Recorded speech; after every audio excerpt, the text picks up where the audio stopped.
Hey, what's up, everyone? Welcome back to House of Footy. It's your boy Ray, and tonight I've got a full house with me. Welcome, Mac What's good? and Gio. What is up, everyone? The Premier League returns next weekend, so you already know on today's podcast we're going to be going over the traditional top six teams, and we'll also preview how their upcoming season will go. Before we get into it, don't forget to follow us on our social media, both on X and Instagram. Our handle is at house_of_footy. Also, don't forget to rate, review, and subscribe to us. We are on both Spotify and YouTube. And lastly, feel free to get in touch with us via email. We love hearing from you guys, and we want you guys getting involved. Our email is houseoffooty@hotmail.com. Now, we're going to split this up into two parts. We're going to talk about the first three teams in part one, and then part two will be the remaining six teams. The way we split it up is based on how they placed last season. So we're going to start off with the champions from last season. That's, of course, Manchester City. Manchester City, Mac finished first on 91 points last season. Of course, Erling Haaland was the top goal scorer for the City side, 38 goals in all competitions, 27 in the Premier League. Went up to FA Cup runners-up in the FA Cup, as I just mentioned. Went out in the EFL Cup third round, and did decently well in the Champions League, reached the quarterfinals. But apart from that, they only really had the Premier League to show up for them for last season. Not saying that it's a small sort of feat, but they did have some transfer activity, and we can go through them overall. And of course, we can discuss the preseason results. But I'll let you cook on a blank canvas, Mac. What are your thoughts on Man City so far, based on what we've seen with some transfers in, and also the preseason games that you've seen so far? So they are still, without a doubt, probably the best team in the world on a given day. I think that's what, for me, there is no question about that. When you put their best starting 11, you're playing at the peak of performance, who's in terms of the peak of powers, who's the best team in the world. I think it's City are really in a tier of their own. It's really up to them. Are they up to the levels to be able to sustain that for through the course of a singular competition, if that be the Premier League, the Champions League, and other cup competitions? So for me, they enter the season still, I would say, as joint favorites. The only reason why I say joint favorites and not clear favorites for me is for a couple different factors. One, the disease of more. They've won 4 Premier League titles in a row. Is the juice, is the desire, is the hunger really going to be there for them to be able to go back again? That's something that Pep Guardiola has talked about, where it might be a little bit struggle, where he's talked about maybe his time at Manchester City is going to be coming to end in the near future. As well as they haven't had many incomings. Their biggest player, quote unquote biggest player, I would say, that they brought in was Savinho. I think he's an interesting young youth player. I wouldn't be surprised if he has a similar season to what Jeremy Doku did last year for them, where you saw him play well in some games, but then look very poor in others, just because it's such a complete new system in a new country with a new style of play. It's going to be very difficult to kind of jump in and immediately adapt, but I like what he offers. And the biggest player, the player that they're missing, is going to be Julian Alvarez, who signed for Atletico Madrid. And no reports as of yet that they have any new incomings to replace him. And I thought he was a very important piece for them last year. So we know right now, if Erling Haaland sustains any injury, which he has been off to be injury prone, there is a drop off. Again, City have won the Premier League. I think it was like 2 times in a row, or was it like 4 or 5 times without a striker? So could they still do it? Yes. But their margin for victory, their desire, the hunger, I'm going to question that. Just given the lack of changes, the lack of reinforcements, as well as, I think even more so this year than last year, they're going to be zeroing in on the Champions League once again. I think that will be their drive focus, and I think that's going to be kind of their carrot at the end to chase, of something that they're going to kind of focus on and put all their eggs really in that basket. So again, overall, still the best team in the world. I would argue joint favorites for the Premier League. But I have a lot of questions more so this year than any of their last 4 years, I would say. That's right. That's right. Big news with Julian Alvarez, which I actually did include our notes here because it's actually happening right now, and I guess it hasn't been updated on transfer markets. But Gio, some of the results that Man City have gotten in the last couple of weeks: lost to Celtic, lost to AC Milan, tied Barcelona, and well, everyone beats Chelsea nowadays, but not very convincing. Are there any of those concerns for you regarding their upcoming season, especially missing such a big player like Julian Alvarez? I can't say they will be. Obviously, I like Mac said, they are the strongest team in the Prem. And arguably in the world. Well, do I think so in the world? No. I think you have to give Real Madrid their flowers. Obviously, lost Tony Cruz, but hey, great additions there too. But that's another story for another day. But in terms of the Premier League, yes, they are still the favorites. Can I say Pep is taking the piss? Because I think he really is taking the piss. Because he always does this thing where he likes to preface and say and kind of lay this blanket for himself. We could start slow, guys. It was a long season. It was another long season. A lot of players out, but not a lot of players in. That's right. Give us some time. Work with us. And he just builds himself this little cushion to fall on, so that the fans don't get too mad. And how can they get mad? They've won Prem after Prem after Prem after Prem. He's proven himself. But he tends to do this every single year. And year in year, he gets away with it. Even when you think they're in trouble, he's not really in trouble because he's already built himself this cushion to fall on. People know what to expect, and people know what to expect come latter half, nearing the end of the season, is when City really turns on the magic and really locks in, gets a 1-2 extra signing from the January window, and become this whole new beast. Yeah, and it's kind of like, not to, of course, we don't want to joke about abuse, but it being like an abusive relationship where he's kind of hurting the fans early on, but he's eventually gonna bring them a good time by, of course, getting that eventually that run of form that they always do. We kind of forgot that Kevin De Bruyne was out for most of the season last season, and of course he came back and did his part. They do have the reigning player of the season in Phil Foden. Erling Haaland did miss a couple of games last season, but of course got loads of goals as well. So really, I do have to agree with what you said, Mac. Probably joint favorites, if not edge themselves slightly in the upcoming season.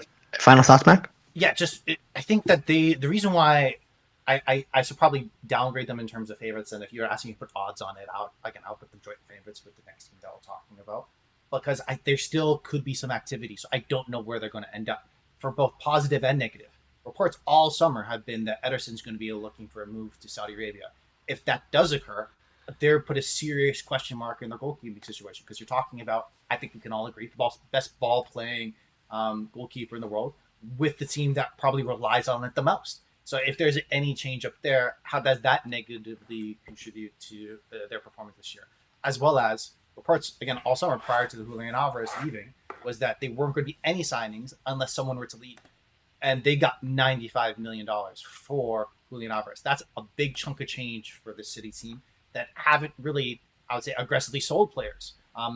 They're young players that they would sign off. This is like their first evolution of bringing a player that was 18, 19, a couple of years later, building them up and selling them up for a large amount of cash. Now they can use that money and this time legally reinvest it into other players in their squad, right? Where legally, what does that look like? Do they bring up a backup striker for Erling Haaland? Do they bring in more midfield depth?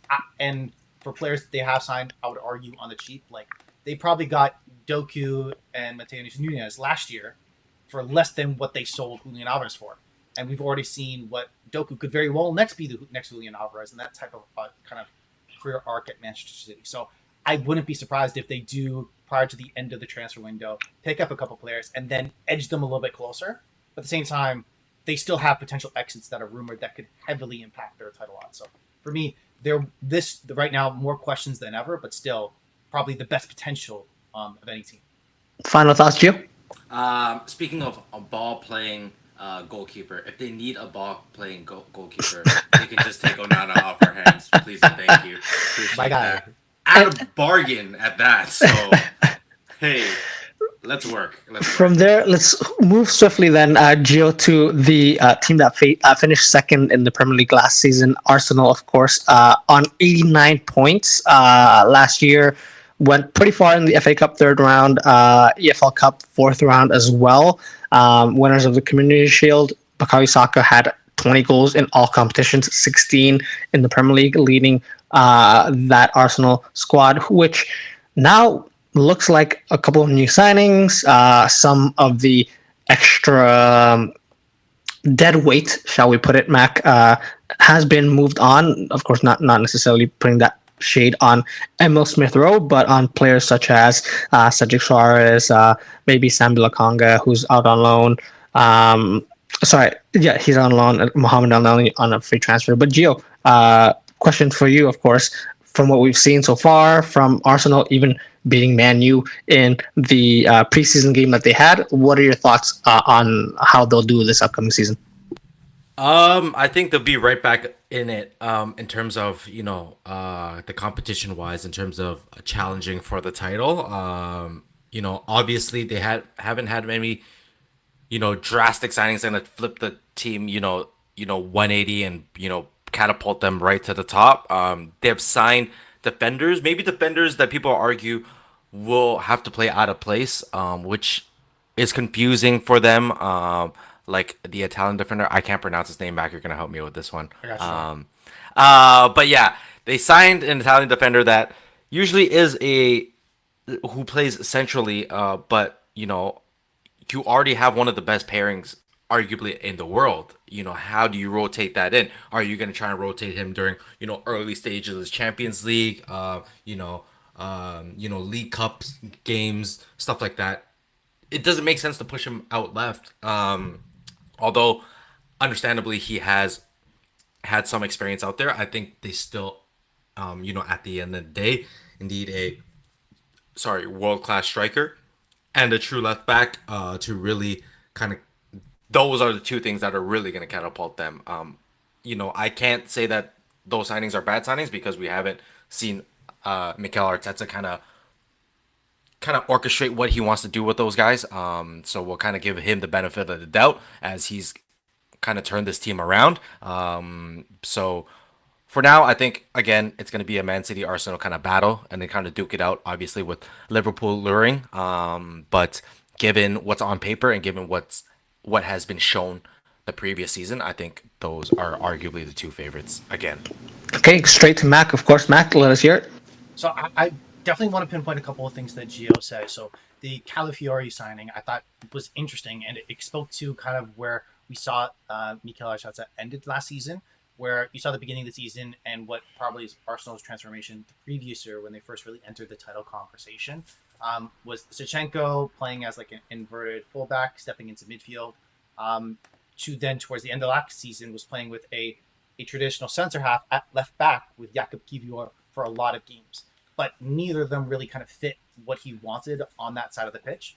Whereas Calafiori, prior to playing for Bologna, what on his boyhood club with Roma, he played exclusively as a left back. So it wasn't until more recently he was moved more centrally, and he's been, when he's, at least from what I've seen of him, it's not like I'm following him for years, but when I've seen him play, he's been much more a marauding center half when he's been tucked in there, and he's very comfortable on the ball. So I see him very much as a kind of just the exact opposite of what Ben White does on the other side of the pitch, which technically gifted, can tuck in to be able to help build up possession, can provide an overlap. And I think this is now completes, well, arguably, and I think it's safe to say, the best defense in the Premier League once again. Last year, they only conceded 29 goals top.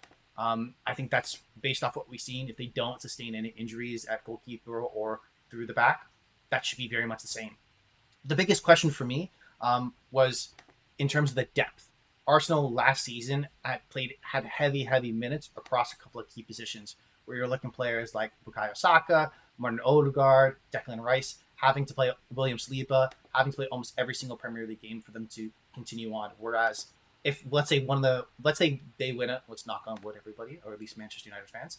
Let's say if they had a Manchester United sense of injury, and picking up a couple key ones before the season even starts, are they going to potentially collapse because they don't have that depth ingrained in their team?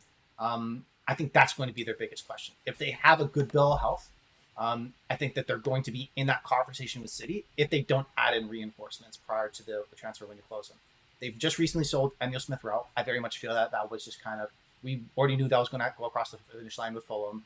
So that's why the Calafiori signing was able to happen. The question, do they add more reinforcements and quality ones at that, will be is if two other players leave, and the rumors have been both for Reece Nelson and Eddie Nketiah, if they both leave for decent amounts, let's say combined between the both of them, you're looking at 40, 50 mil, then I see we adding Arsenal adding at least another central midfield. The biggest rumors have been either between Miguel Moreno or Zubendi, who will also been linked to Liverpool, because I think Arsenal are very much looking for a similar area of the pitch. Reinforcements there. Question will be, is do they add anything in attack? Again, the biggest rumor of the season for Arsenal fans at the very least, and I think every big club in the world at the moment was Nico Williams, but he's like, no, I'm good. Let me take a break. So offensively, do they have enough? Because outside of, no, I'm going long. The offense last year, if you take away their penalty kicks, free kicks, set piece goals, that they scored in terms of percentage the largest amount of the goals from some sort of set piece compared to the other big clubs. So if they don't have that same level of health, if they can't find other ways to score, if teams kind of can stop them from being so successful in set pieces, are they going to kind of have enough firepower to get to the end of the season and good health to get to the end of the season? That's my questions for them. But I think this more so than any of Arteta's previous years, I think this is the season where they have to win. That is the only next logical step for them. Right. I mean, it is a lot of expectation that you're putting on the Mac, but I think very much granted how well they've done in the last 2 seasons.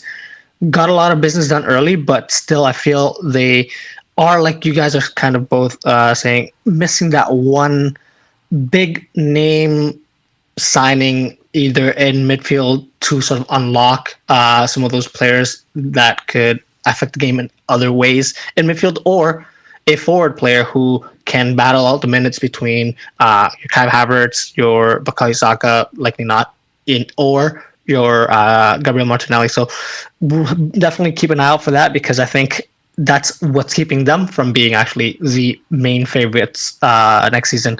Like Max already touched on it, though, the Calafiore signing and having Jurgen Timber back, it's like having 2 new signings, and of course David Raya making that permanent move is huge for Arsenal moving forward next season. Defensively, I think probably with that lineup or that set of members in the squad, the best team defensively in the Premier League.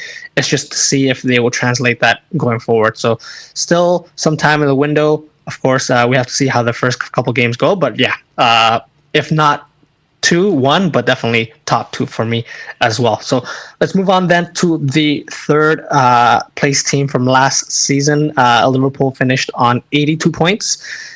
Reached the quarterfinals of the FA Cup, won the EFL Cup, and then, of course, were knocked out in the quarterfinals of the Europa League.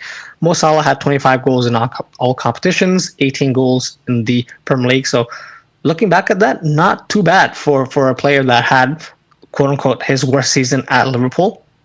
Though, of course, as you guys know, Liverpool are going through a bit of a transitional period, new manager. So as a Liverpool fan myself, all I can really hope is that he hits the ground running and it's not much of a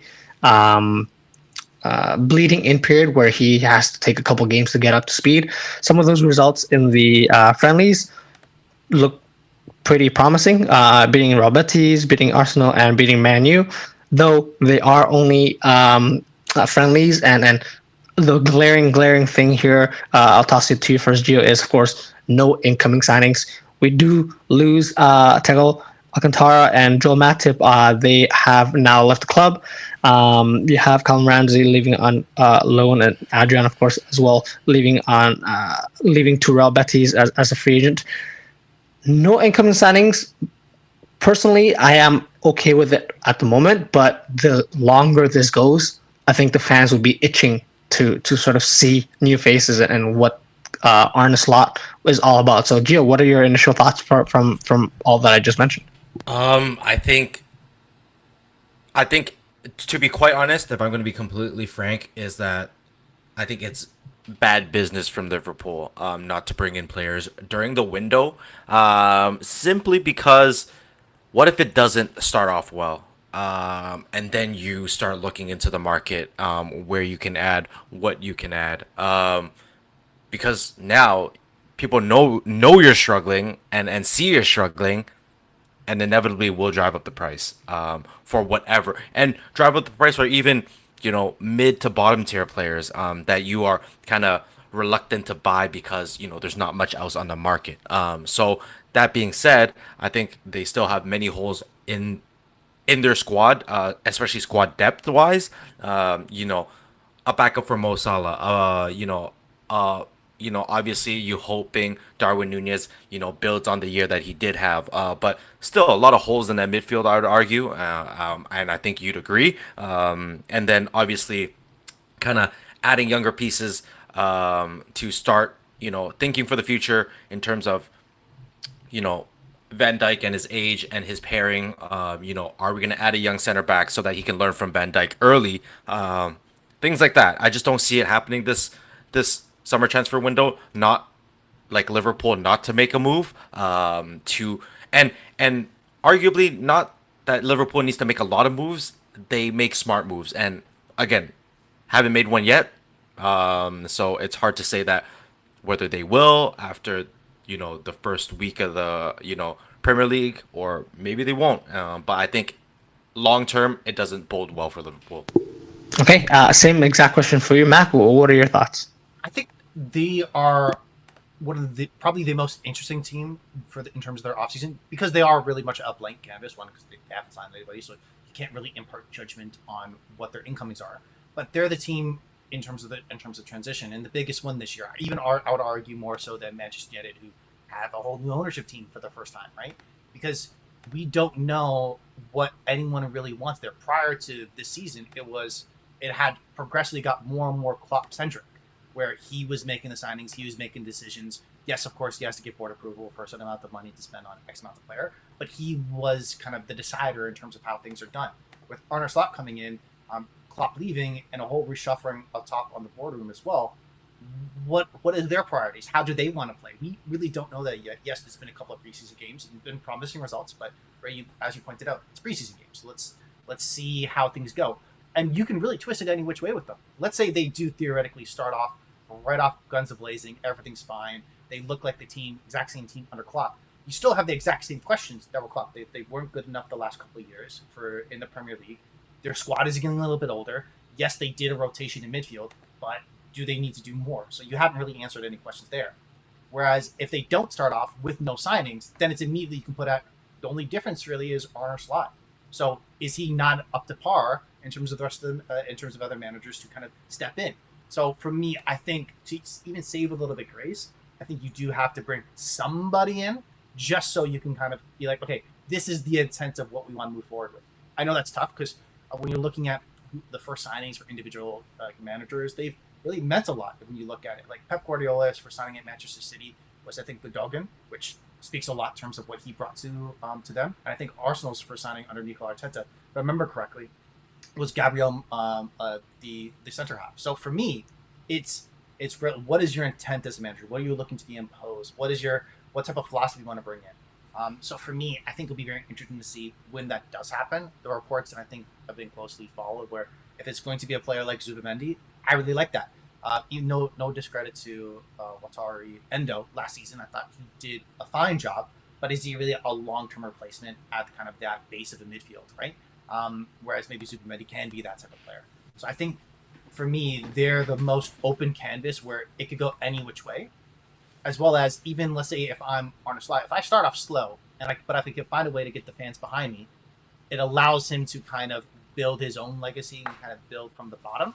Very similar to what I talked a lot about last year with Erik ten Hag, where he was kind of the victim of his own success. Because let's say Arne Slot, same lineup, runs it back, team does okay, maybe finishes fourth. A couple of his players move out because they're done. He's able to bring the players that he wants back in. It's a short window when he's looked at on the other side if he's not able to rebuild quickly enough, right? So for me, they're an open canvas. So that's the reason why I'm worried about them. Why? Because they haven't done anything, and they're still the same team as last year. And I'm going to argue that Klopp was a better manager slot today. They're not going to do as well as they did last year based off of current roster construction, right? So that's why they're not in the. I would say it might be a little bit too early to say they're not in the inner circle of the title race. They're the third place team. I think that's clear. They can get there, see what happens. But for me, because of kind of the unknown factor of everything, they are in third, where they finished last year. And that's exactly what I thought as well. Based on the quality of the squad overall, not much has changed. I feel that Liverpool are probably the third best team. Whether that's something that Slot is able to implement and get the guys up to speed, it's something that we'll have to see. But I wouldn't necessarily be as upset if no changes happen in terms of signings. Though I do understand that to bring some, I guess, calm to the fans and just to implement his style, that's something that a lot of people will be looking forward to. But a lot of players still on the team, and I'm sure that with what I've heard and seen about Slot is he's very much so a manager that likes to bring on his younger players through, and we'll just see if that's something that he eventually does. So we'll keep an eye out on that. Let's take a quick break here, boys. We'll be back covering the remaining three teams from the traditional top six for upcoming season. So stay with us, guys. Welcome back to House of Footy, guys. We are going to continue our podcast now discussing Spurs, who finished fifth in last season's Premier League. They went decently well in the cups, fourth round in the FA Cup, second round in the EFL Cup. Son Heung-min had 17 goals in all competitions, 17 goals actually only in Premier League where he scored. So not a bad return for him personally. Though they're going to be looking to him, I think, a lot, Mac, this upcoming season because not a lot of activity in terms of bringing on big names. I think the standout signing they have right now is Archie Gray, a young central midfielder from Leeds. Apart from that, nothing else really stands out. And though they've had some decent results in the preseason games that they've played, still, I think up in the air how Andre will do in his second season. What are your thoughts overall there, Mac? So, I think the question for me is where, and we'll kind of start off like this. Do you know the name off the top of that? Because they won a trophy in the offseason again. They're back-to-back offseason trophy winners. Isn't it like a preseason tournament? The cup, right? No? Some like Audi Cups or whatever. Yeah. The Audi Cup. They're on a winning streak, you know. So they picked up two back-to-back off-season trophies. They win the offseason. Let's put it that way. But not in signings, just in the trophies. But okay. But to be serious for them, my biggest question for them, because last year they were probably, I would argue, if you're a neutral and you just kind of plop them in to watch a Premier League game, you might pick a Spurs game because you never know what you're going to get because of the amount of chaos, their unique style of play, their aggressiveness. I thought that was to their detriment and to their benefit a lot of times last year. And what Postecoglou was able to do for the team, I thought was very, very interesting. I think, though, a couple key aspects of the team that they're going to struggle with this year that they haven't been able to address in terms of depth. When you saw Mickey Van de Ven, I think I was reading the stat where Dustin Udogie, Mickey Van de Ven, Romero, and Pedro Porro, all four of them played the entire season. On average, they only conceded like 1.3 goals per game, which that defensively sounds phenomenal. And Vicario in net was an outstanding signing. But the problem was that Udogie, I think, got a season-ending injury. Mickey Van was consistently hurt as well. So their debutants behind them, when you're looking to bring in their primary backup for both of those positions is Ben Davies. And that's, as of right now, if you're looking to get in the top four, that is not a great option coming off the bench, right? They haven't really addressed it, where you're seeing their exits with a player like Pierre-Emerick Højbjerg was a quality play from some aspects. So in fact, I think they've even maybe downgraded a little bit. So for me, because of the incomings, the lack of thereof, the quality that they have, still the question over who their striker's going to be. For some reason, there has been reports of Richarlison go to Saudi Arabia. That is a blessing to any Spurs fans if you could ever see one. If you get any amount of money back from him after what you paid from Everton, that's a saving grace. You take it and run and buy somebody else because at the very least they might score you a couple goals, right?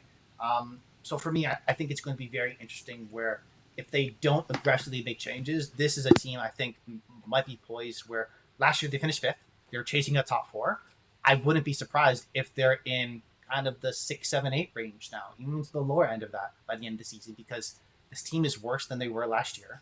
I think Udogie's going to miss a large portion of the first season because I think at the beginning of the season because it was an ACL injury, if I recall correctly, for him. So they're going to be in Strugglesville very early on. So I'm very worried about Spurs. Happily so in some ways, I guess. I think that's what we all can agree on. But for me, again, Spurs, you have to be underwhelmed with what they've done in the offseason, other than winning a trophy. Yeah, well, going on that defensive note, you also don't even have to mention that Christian Romero will eventually be missing some games due to suspension, and now you have Eric Dyer come back from loan, but again, it's Eric Dyer, so no shade to him, but he is getting past his better years, and so hopefully he has a second win and maybe can play a pivotal role in the Spurs upcoming season. But I'll give it to the Johnny Evans role. Would that be? Is he too young for that? Is that disrespectful? I think he's a little too young for that. But maybe Gio can walk us through his thoughts on the Spurs upcoming season. What do you think, Gio? Yeah, a whole lot of nothing. Much like Liverpool. No real signings in, no real signings out. Here Hyunmin Son is just withering away there. It's unfortunate. It's unfortunate, really. Obviously, Kulusevski had a very injury-prone season. They started off hot. All this talk about where Spurs might finish, and they ended up kind of bottling it. In typical Spurs fashion. There are rumors about potentially Chiesa or even Dominic Solanke. I think the Solanke signing would be huge for them. Having a guy out there in the middle, to work with Son, obviously, just because having Son in the middle just didn't really make sense. He likes to drive, he likes to cut inside and have a go. He likes that freedom, and expect him to play in the middle is just not his play style. You're just putting him in an uncomfortable position. You kind of want him to fill that Harry Kane void that he really can't fill. So unfair to Son, really. So hopefully, they do get this Solanke signing through and will allow them to play with an out-and-out striker. And the Chiesa, rumors really just don't make sense to me either. Doesn't really fit the team. They have a plethora of wingers to go through. They need to focus in the middle of the pitch desperately. They need, I would argue, a defensive midfielder, a much younger one. Maybe they should even go for a player like Ugarte, which I think they would benefit a lot from. Obviously, don't steal him from Man U, but those types of players. Maybe even Amrabat. That one should be a good one. But no, I think Spurs fans should be kind of frustrated going into the season. Obviously knowing what they can do what they had done potentially with last season. They should, have try to build on top of that. You have a good young core. Let's try and bring in some veteran presence to kind of lead these guys, the rest of the way, so they get back in the Champions League football.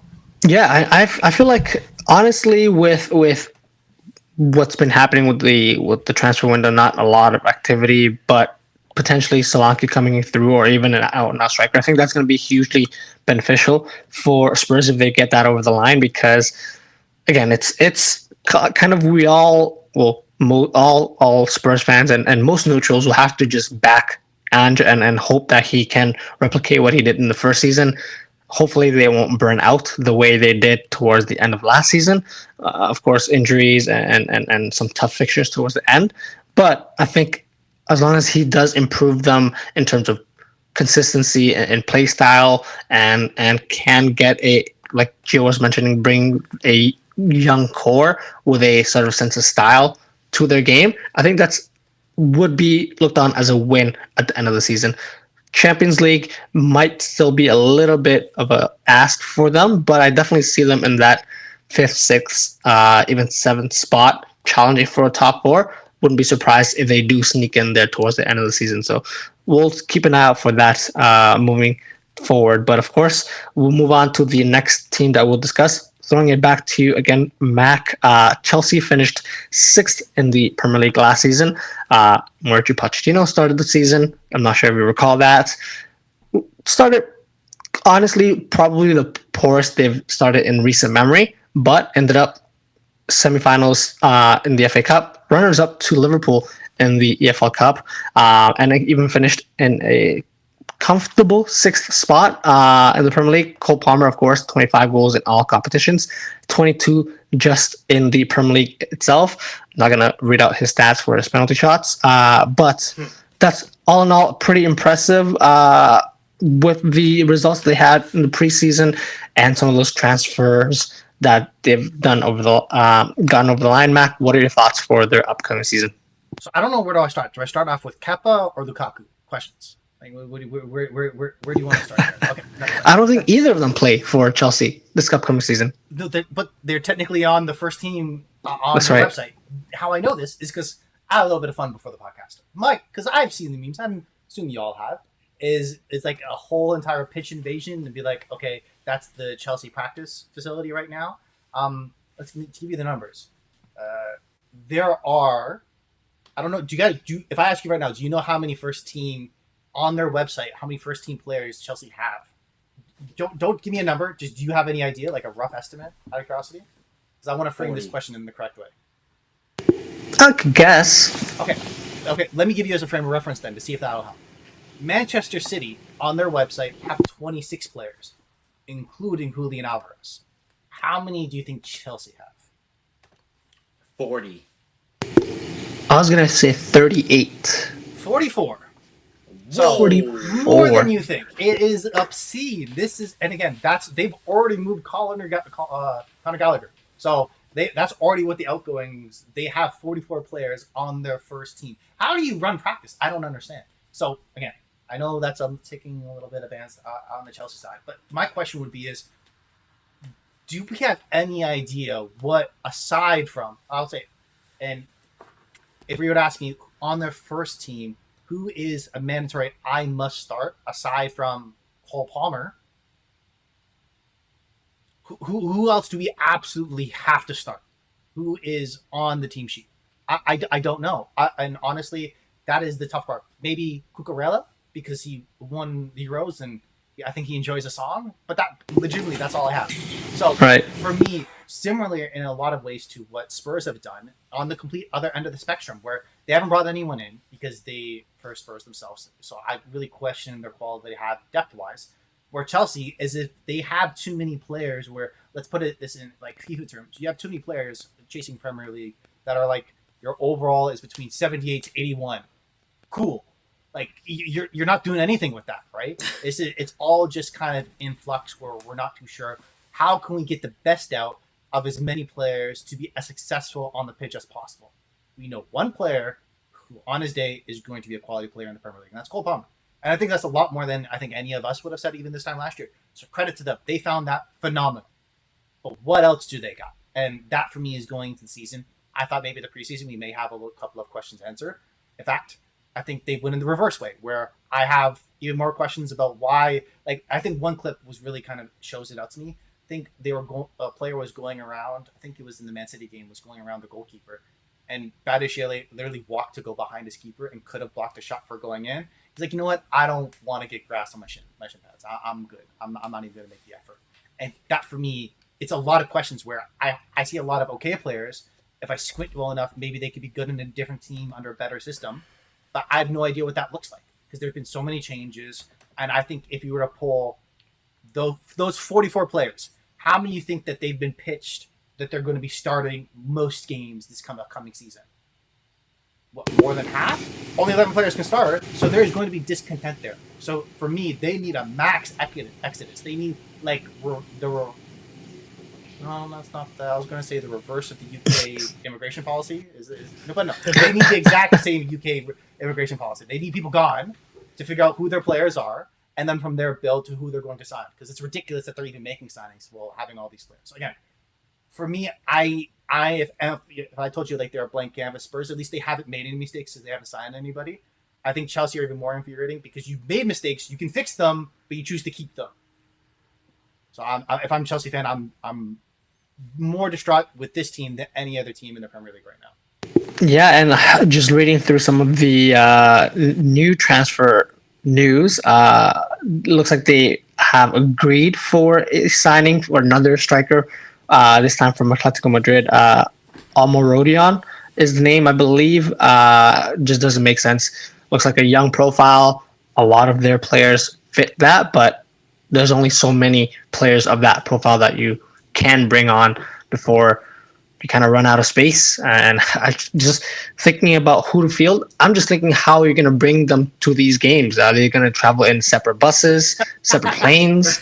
It's a head scratcher for me. But Gio, same With the question group to you. discounts you could get on those tickets. Oh, Think yeah. about it. You know what I'm saying? Like, as some we were looking at group travel, like, hey, you're probably saving a lot of money, and they spent a lot, so they need it. Exactly, Gio. Yet another team that does not interest me. But only interests me because of how hectic this could be for the new managers coming in. It's just, who do you field?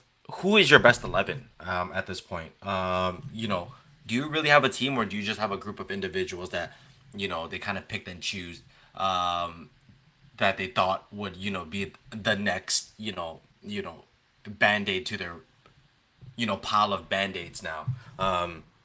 You know, there were very few games that far in between where they've looked very cohesive last year.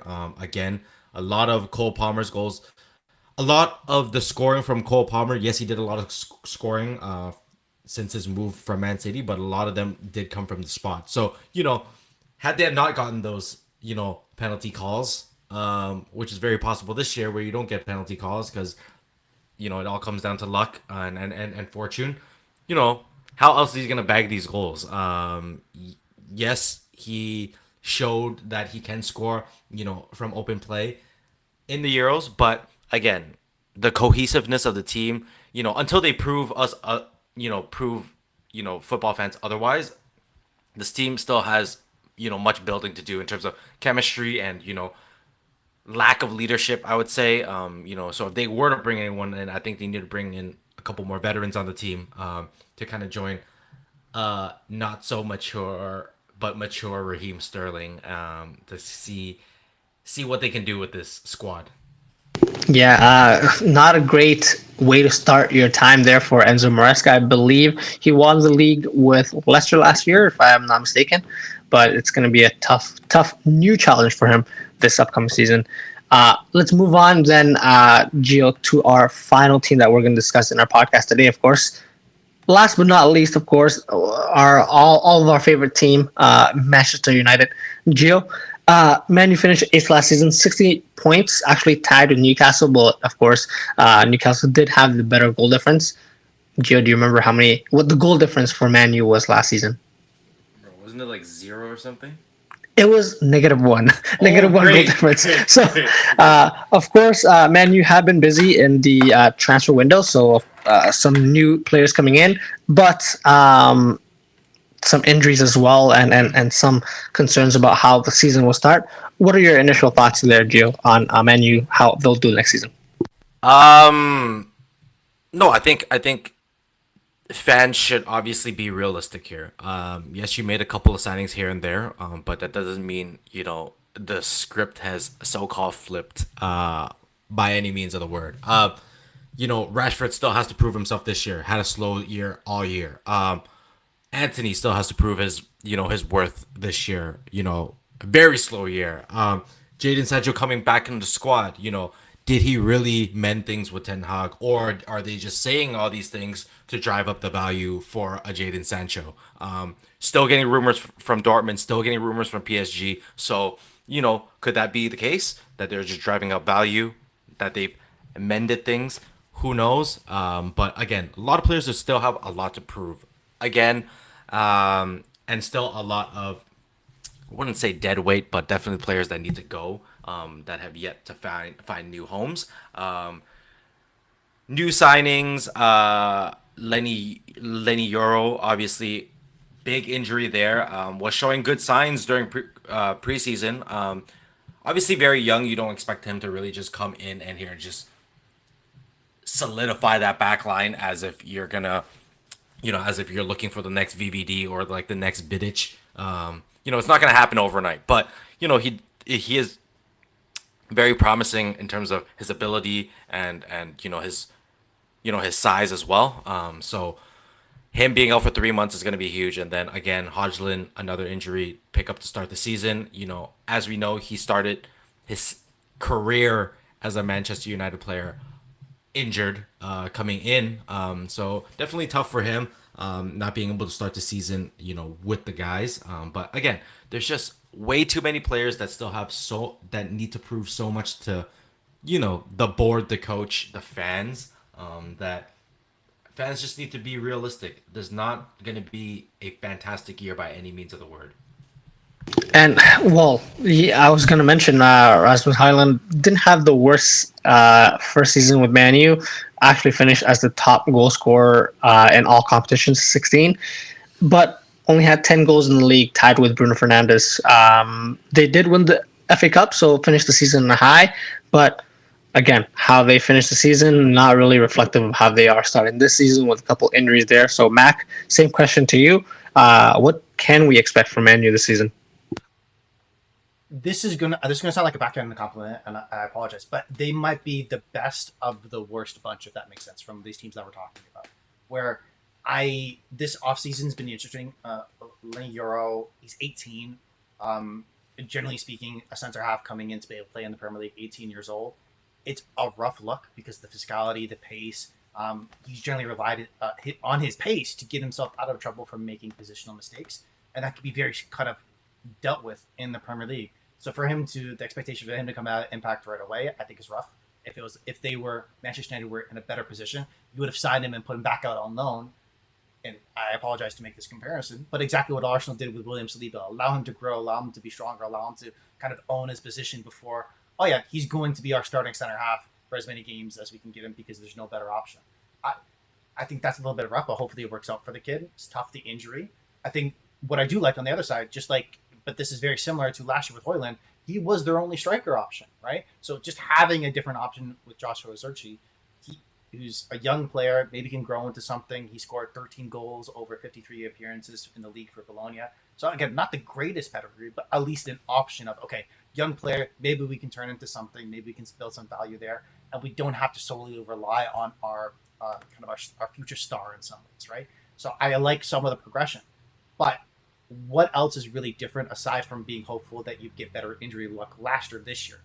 Yeah, Kobe Manu starts the season. Garnacho probably starts the season in the first team and being one of the first names on the team sheet. So I think those are to their credit. But across the pitch, in left back, Luke Shaw, he's going to get injured. What happens after that? I don't know. Still haven't figured out the right back situation on the other side of the pitch.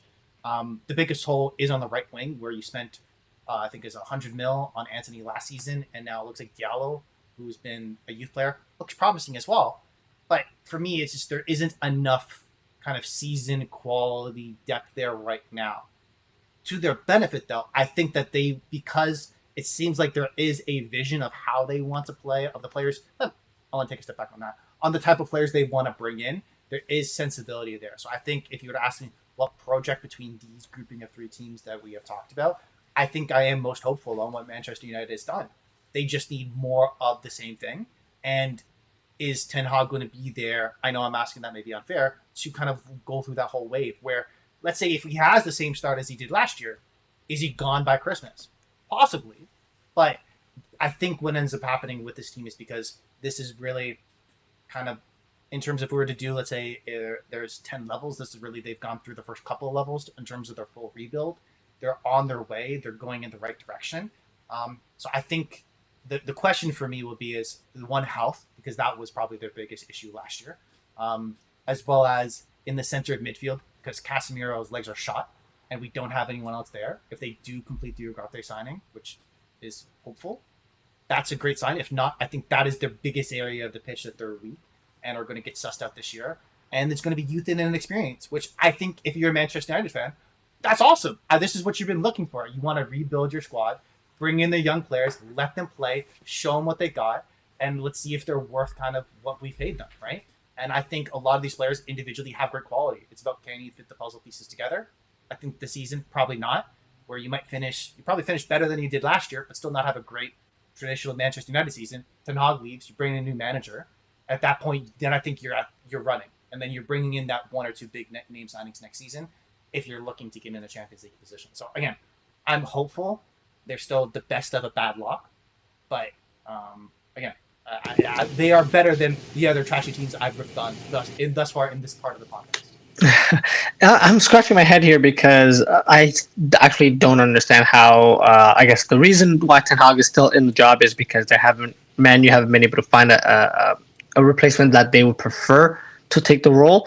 That does give me a little bit of concern, though. I feel like if I'm looking at someone to really make or break, I wouldn't necessarily say make or break, but if this player has a good season, I think Manu may be out of the rut. But if he continues to have a poor season like he did last season, it's not good for himself and the club. And that's of course Marcus Rashford, who we haven't even touched on really.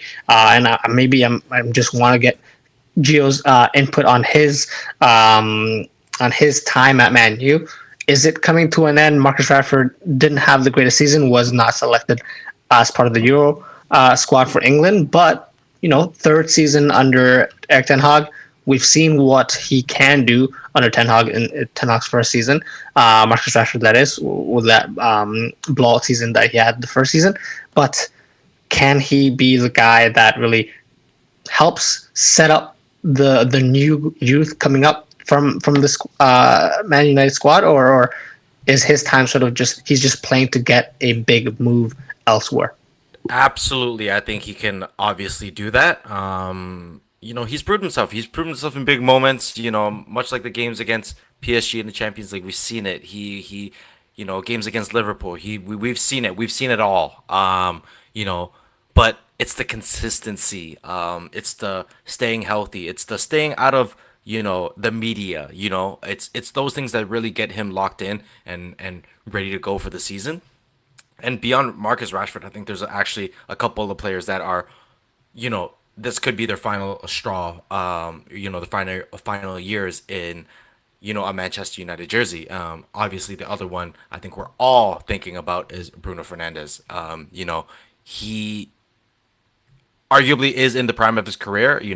If he is struggling to, make these big competitions like the Champions League consistently, he's going to look elsewhere.